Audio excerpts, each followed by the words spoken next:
Okay guys, this is a quick tip video. It's very important you understand this about your blade holders, okay? I'm gonna take this one out.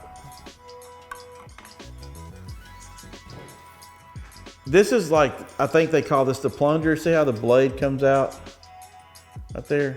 Okay, and this little gold knob is something that's like a stopper.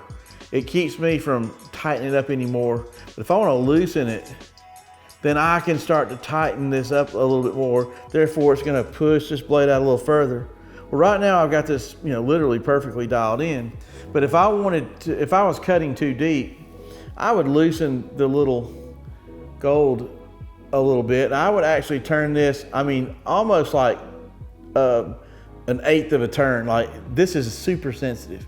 If you go half a turn, you're going way too far.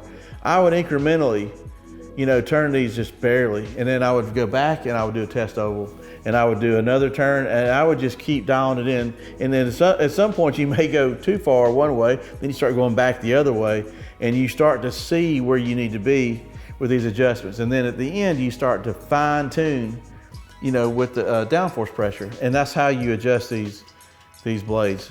On some blades holders, I would say, as a good measure, I wouldn't worry about which ones are which. I would, before I put any blade in here, I would unassemble this and I would actually put some WD-40 in these and keep them clean, every so often, depends on how much you use them. But that's a quick tip.